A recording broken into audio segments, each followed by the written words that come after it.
Om Sahanavavatu Sahanau Bhunaktu Sah Viryam Karavavahai Tejasvinavadhitamastu ma vidvishavahai. Om Shanti Shanti Shanti. Om Sadashiva Samarambham Shankaracharya Madhyamam Asmadacharya Paryantam Vande Guru Paramparam. Om Namaste Astu Bhagavan Vishveshwaraya Mahadevaye Trambakaya Tripurantakaya Trikagnikalaya Kalagni Rudraya Neelakanthaya Mrityunjayaya Sarveshwaraya Sadashivaya Shriman Mahadevaya Namaha. Om Samasta Jana Kalyane Niratam Karunamayam Namami Chinmayam Devam Sadgurum Brahma Vidvaram. Hari Om, salutations to all. Mrityunjaya mantra, we have been seeing one of the most powerful mantras and that which helps one to ultimately not only realize the absolute truth, go beyond fear, go beyond change, discover immortality, but in the world it also helps for longevity, good health, prevents untimely death, become more detached, more happy. And so today we will see the symbolism of the form of Bhagavan.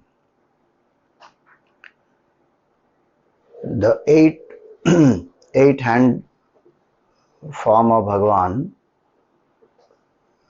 and the dhyana shloka. So we will see the deeper meaning of that. So this is the form of Bhagavan and this is the dhyana shloka. Hastabhyam kalashadvayamritarasaihi aplavayantam shiraha dvabhyam tau dadhatam mrigakshavalaye dvabhyam vahantam param ankanyastakaradvayamritaghatam kailasakantam shivam swachhambho jagatam navendu mukutam devam trinetram bhaje. If you can memorize this, wonderful.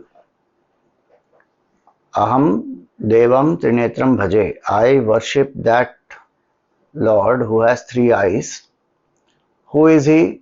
Hastabhyam, with two hands, Kalashadvaya, having two pots of nectar.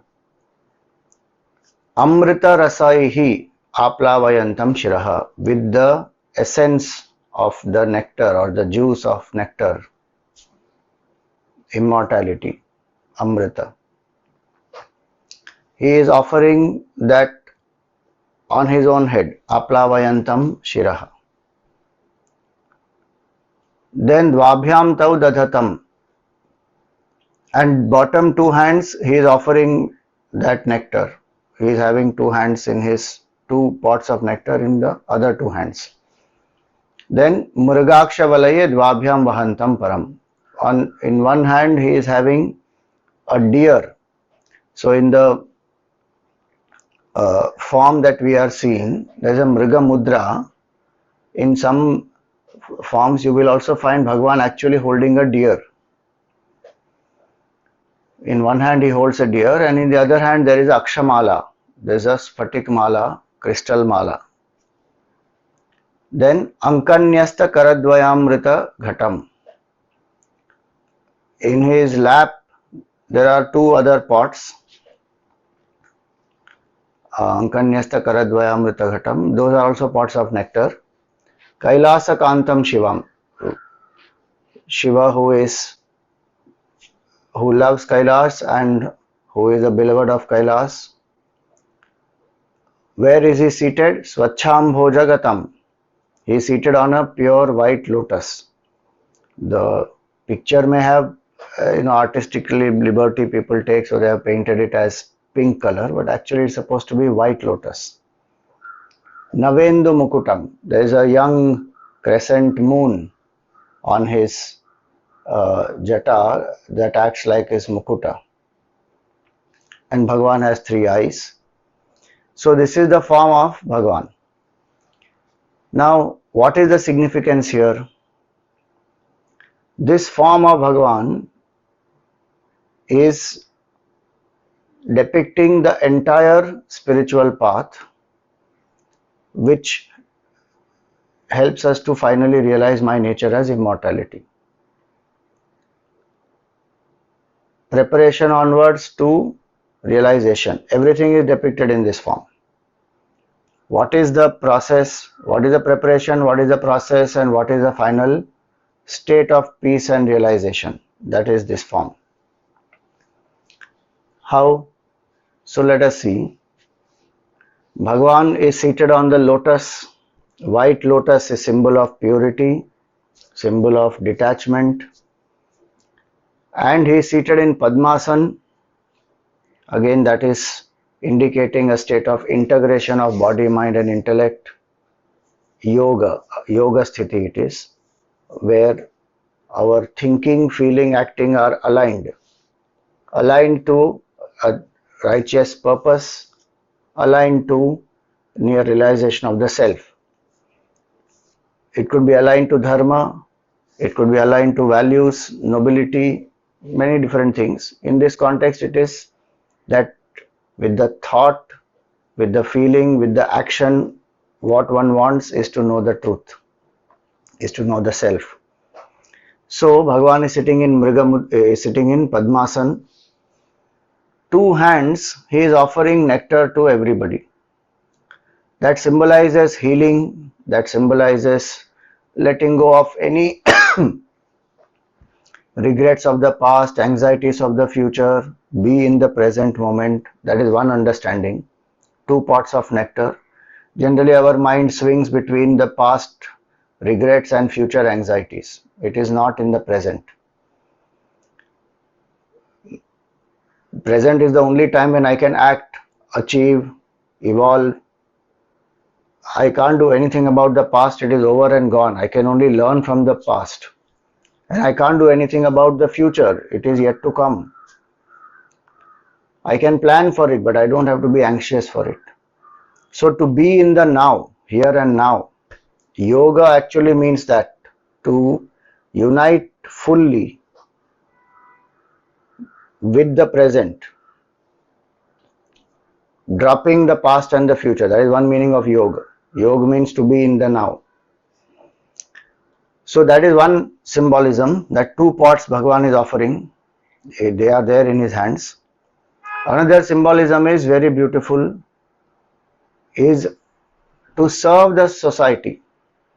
So it symbolizes karma yoga, that we must serve the whole world with whatever talents, capabilities we have, resources we have. Serve the society, bring happiness to people, healing to people, make them more stronger, empowered.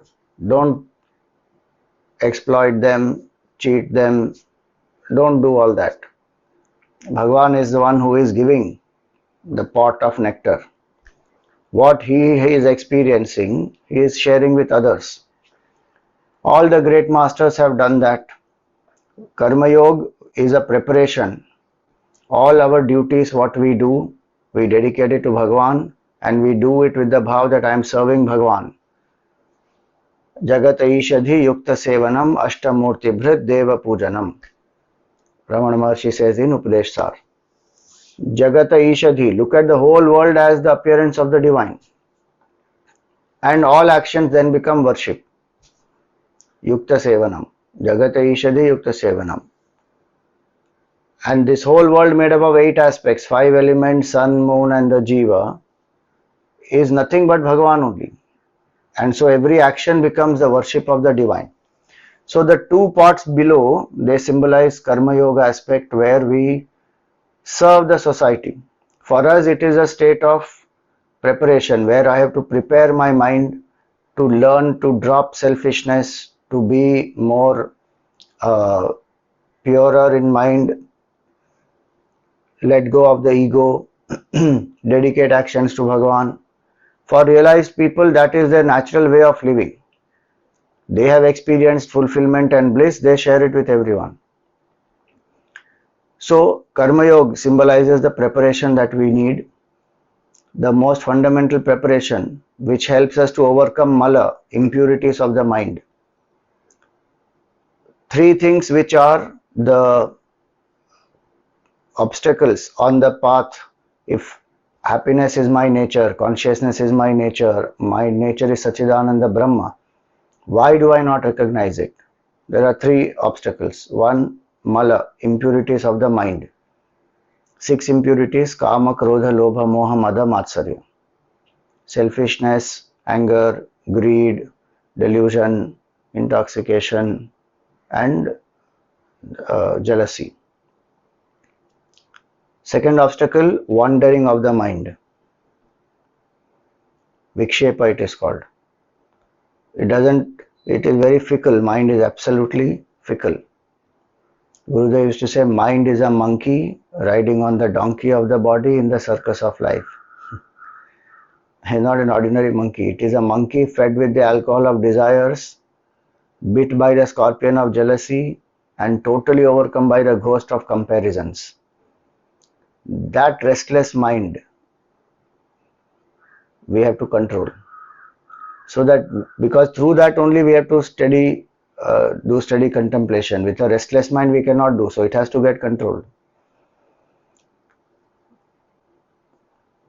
And third obstacle is avidya, ignorance. I don't know who am I. Karma Yoga removes the mala. How? When kama is there, the solution for that is nishkama.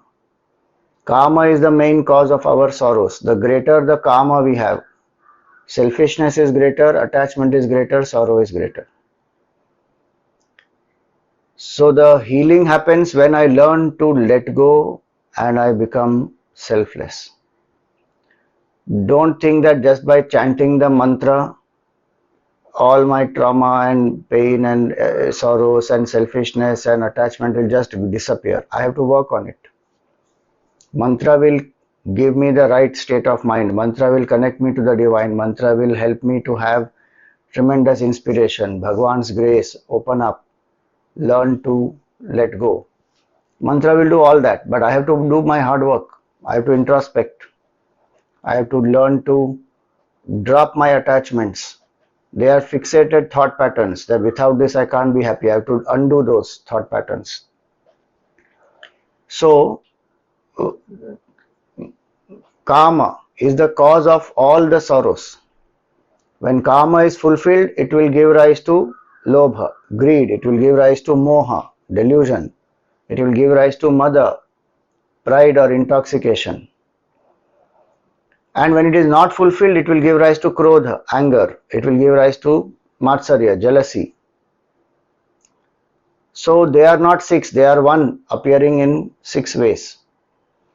That one thing, if I transform, karma has to be transformed, then it has to become nishkama. We all have so much of energy. That energy has to be channelized in selfless service. And when we say selfless service, doesn't mean only some special social work. That also can be if I do it with selfless attitude. But daily duties, whatever I am doing, I do it with the genuine intent of good of others and dedicate it to Bhagwan, saying, Bhagwan, you put me here, I am playing my role as my seva to you. Jagat Ishadi Yukta Sevanam. Ishwararpitam Nechaya Kritam. If one remembers this, all I am doing is dedicating to Bhagwan, Ishwararpitam. Na Ichchaya Kritam, not to boost my ego. Take care of the individuality, it is what duty, one has to take care of the body, all that is fine, don't torture it. But whatever I do, I find joy in serving others, joy in giving love, joy in service, joy in bhakti. That is Karma Yoga. Ishwararpitam na ichhaya kritam. What will that do? Chitta shodhakam. It will purify the mind. Mukti sadhakam becomes a means of liberation. Then karma will become a means of liberation. Otherwise the karma will create new vasanas and bind us. Karma yoga will exhaust the existing vasanas, make the mind pure, increase sattva guna in the mind, by which the mind can turn within. So 2 pots down symbolize that attitude of karma yoga. Serve the society in and through everything. Then 2 hands. Karma yoga removes the mala. 2 pots down help us to get out of impurities of the mind. 2 hands. In one is the deer, restless deer. Bhagavan has held that restless deer, symbolic of mind mastery, that I have to master the mind. How? So he is having a Mriga Mudra.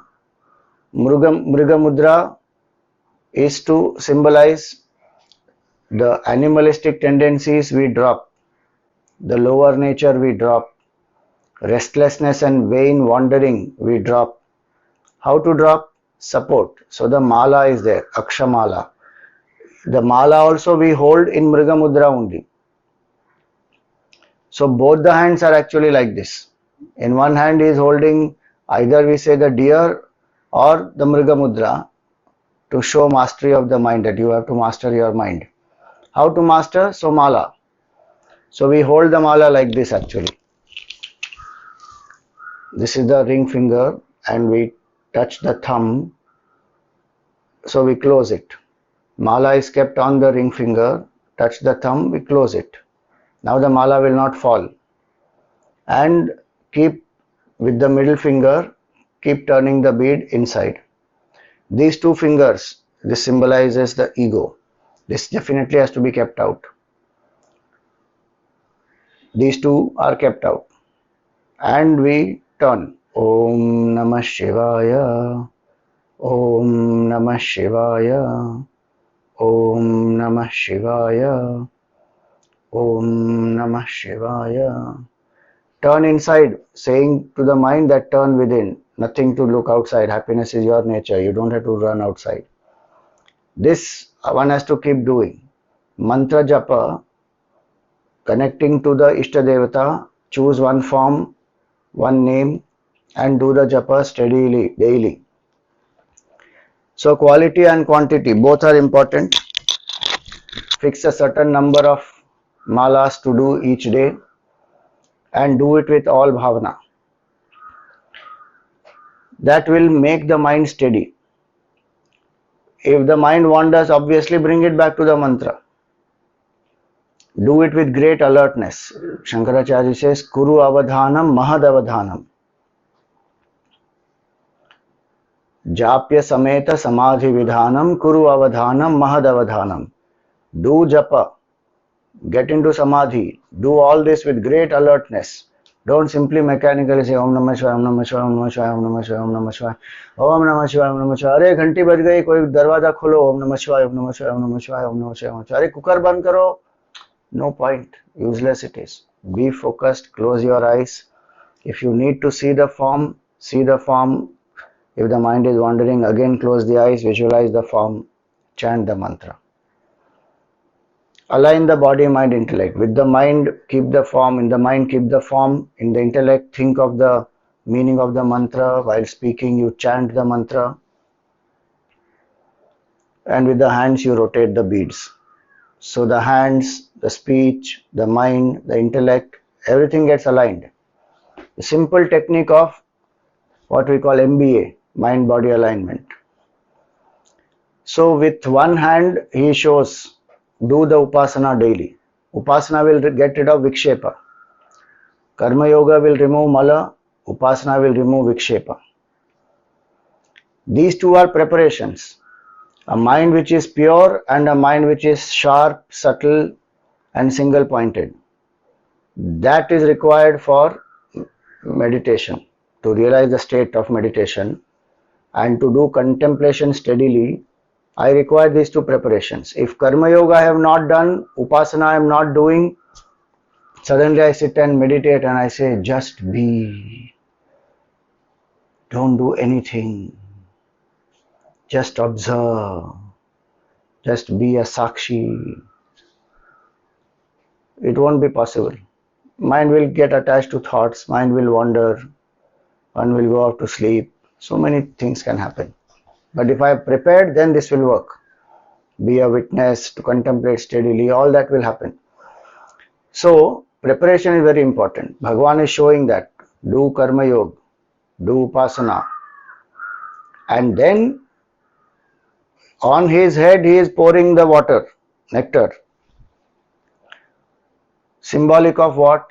Steady contemplation one has to do. That is Jnana Yoga. That will remove the avidya. How will I do steady contemplation on the truth? For that I have to listen to the truth. Shravan.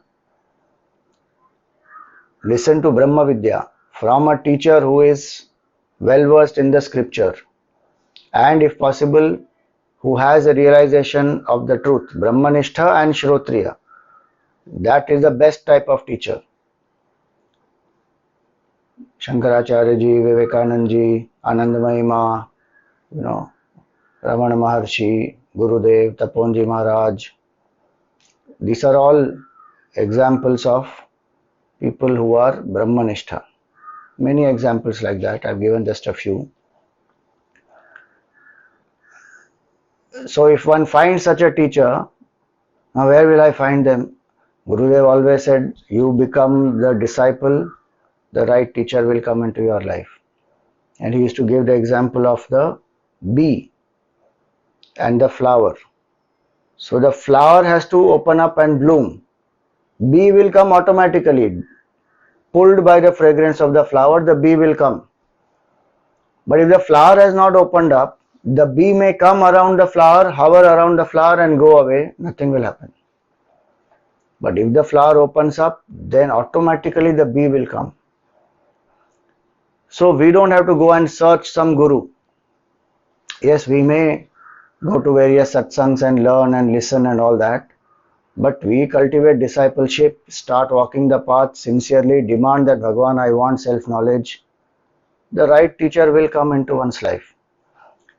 And when one sees that teacher, one should analyze whether the person is Shrotriya, Brahmanishtha or both. If one can't get a Brahmanishtha, at least Shrotriya. How will we recognize? The scripture gives.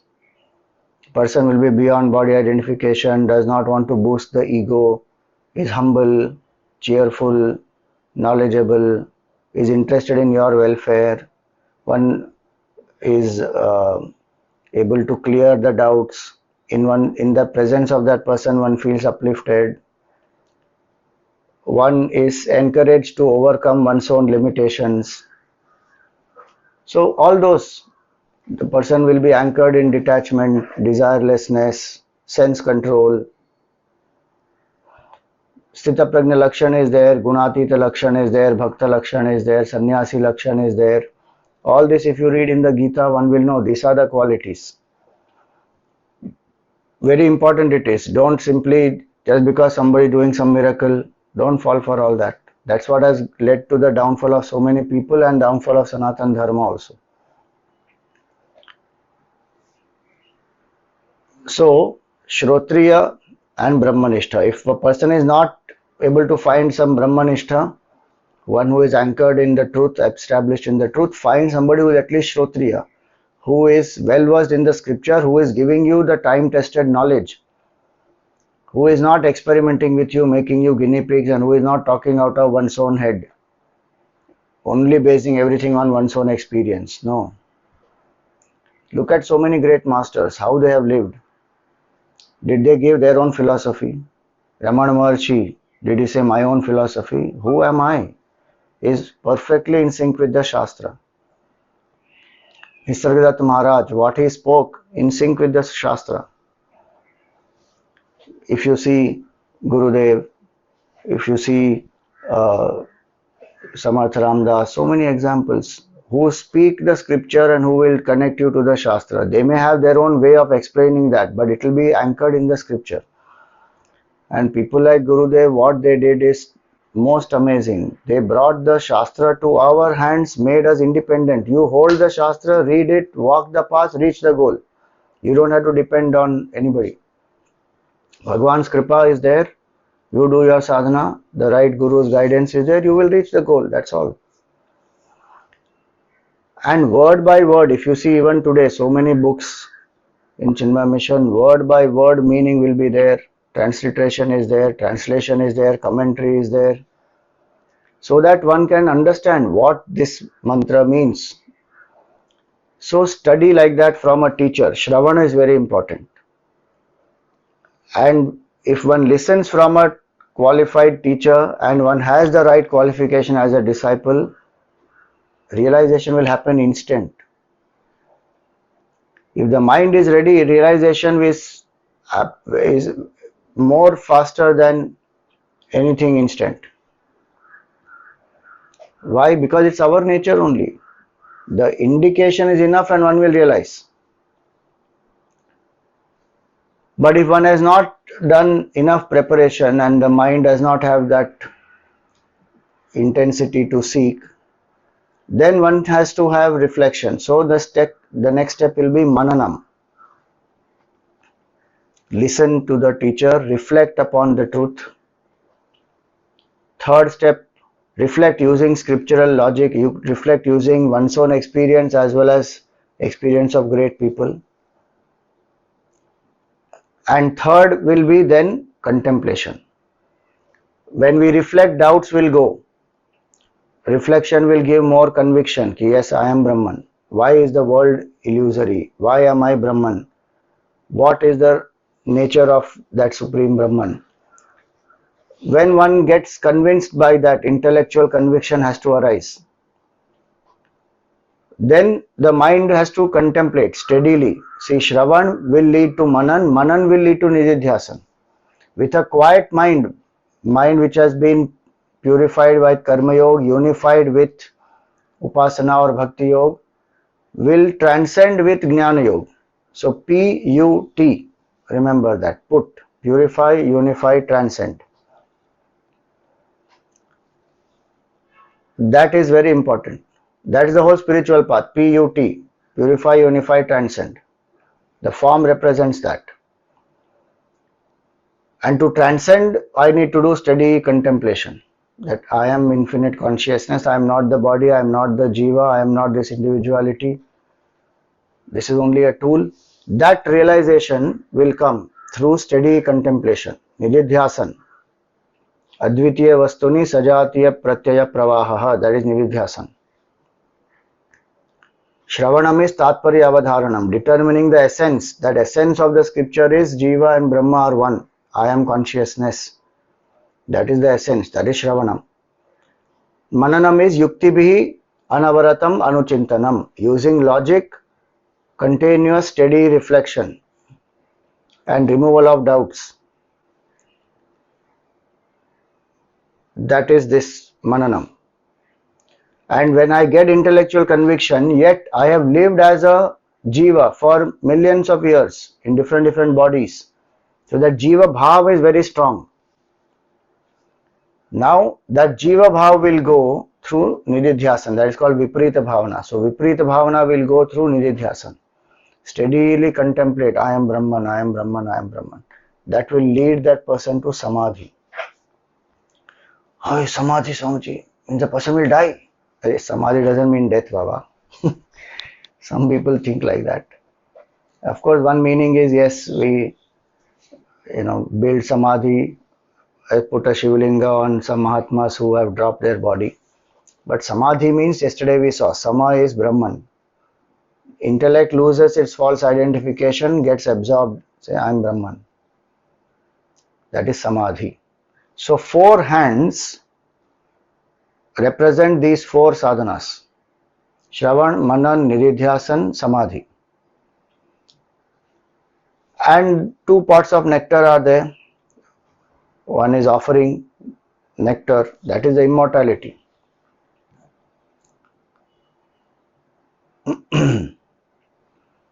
The head, Bhagwan's head is showered with that nectar, meaning the head must be The personality is absorbed in that state of bliss, of consciousness, of Paramananda. Shravan, Manan, Niridhyasan, Samadhi, one is absolutely in bliss. Why two pots are there, Swamiji? Why with four hands Bhagavan could have used one pot? Bhagavan's ichha. He wants two pots, so he has two pots. Or one can say that yes, duality is gone. Nectar is one only. So we may see there are two, but there is no two, there is only one. Absorption of the mind in that state of bliss, one doesn't see duality only. One sees everything is Brahman, there is only one Brahman. All this is appearance of Brahman. The entire dream world is nothing but waker's mind only. It appears as so vast and different things are there in the dream. Mountain and river and creatures and animals and humans and everything in the dream. But a whole thing is what? Only one supreme waker's mind. That's all. So one supreme consciousness appears as the whole Srishti. One who is absorbed in that state of bliss. Then when one lives in the world, one sees only Brahman. Andar Ram, Bahar Ram, Jahan dekho wahan Ram hi Ram. Everywhere there is only Ram. Antar Bahishcha Tat Sarvam Vyapya Narayana Sthita. So this is immortality. The state of immortality is not after death. Vedanta says Jivan Mukti here and now. All the others will say liberation is after death. Vedanta says no, here and now. And so many examples of Jivan Muktas we see. So this is Mrityunjaya literally. When one has gone beyond all false identification, one established in the absolute truth. That is beyond change, changeless consciousness, absolute Brahman, bliss. That is Mrityunjaya. While living here, one has experienced that state. That is Mrityunjaya. Conquered death, meaning what? Body will die. Like yesterday we saw, every body dies, but no one dies. One truth doesn't die. Realize that while living here and now. Suppose I don't realize that while living, but intensely I have been seeking, and I don't have any other material vasanas. Then what will happen? Then go to Brahmalok. There Bhagavan Brahmaji himself will give Brahma Vidya and that person will be liberated. Because they don't have vasanas to come back here and some karma that they didn't realize here. Nothing goes for a waste. With Bhagavan's Kripa one will realize. So this is a beautiful form of Mrityunjaya Bhagavan. And we will keep this form in the mind and pray to Bhagavan. Om Tyambakam Yajamahe. That Bhagavan make our body, mind, intellect integrated and help us to burn this avidya. Tyambakam. When he opened the third eye, the fire burns what? Avidya, Mala, Vikshepa, all gone. Sugandhim. May I have the fragrance of Karma Yoga, Upasana, Jnana. Pushtivardhanam, nurture and nourish the spiritual fire in us. Apart from physical health, mental, purity, single pointedness, nurture that spiritual fire in us. Pushtivardhanam. Urvarukam iva bandhanat, just like the cucumber. Cucumber.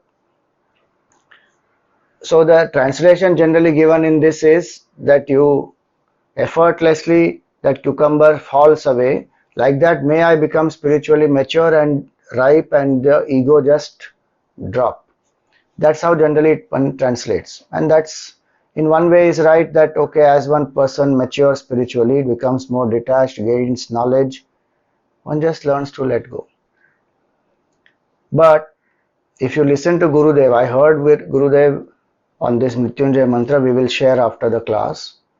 Stunning what Gurudev said. And I was surprised when I heard. Then I did some research and found how that is so true. This cucumber is bound to the vine or the creeper, and it does not have that capability to just drop. Apple, peach, all these, they have one particular layer. And that layer is what makes them just drop. I'll just share with you what is that layer. So this is called abscission layer. So this apple, peach, all of them, they have an abscission layer where when it becomes ripe, it will just drop. It will detach from the uh, branch where it is growing and hanging. It will just drop. This cucumber will not do like that. It will be stuck to the vine. Even if it becomes ripe, it will remain stuck there. It will become overripe. It will become putrefied. It will burst also. So what has to be done? When it has become ripe, it has to be plucked from the vine. Gurudev explained so beautifully there. He said that, hey Bhagavan, we are very attached to our own ego, our own attachments, people, things, and we don't want to drop. Even if we are suffering, we don't want to let go of our attachments. You please pull us away from it. Urvarukam iva, bandhanat, from all that which is binding me, please, mukshiya, you please liberate. Because I am not going to let go of my attachments. You please help me drop my attachments. Pull me away from them. And especially from the fear of death. How? Bless me with knowledge, help me to do all this what we learned, na? Karma yoga, upasana, Gnana yoga, all this. Bandhanat mrityoho mukshiya ma amritat, and please ensure that I do not neglect immortality. My mind is very extrovert, very fickle, very restless, easily getting tempted. So please bless me not to be distracted and not to neglect immortality. This human life may I fulfill. So this will be the bhav with which we will contemplate today.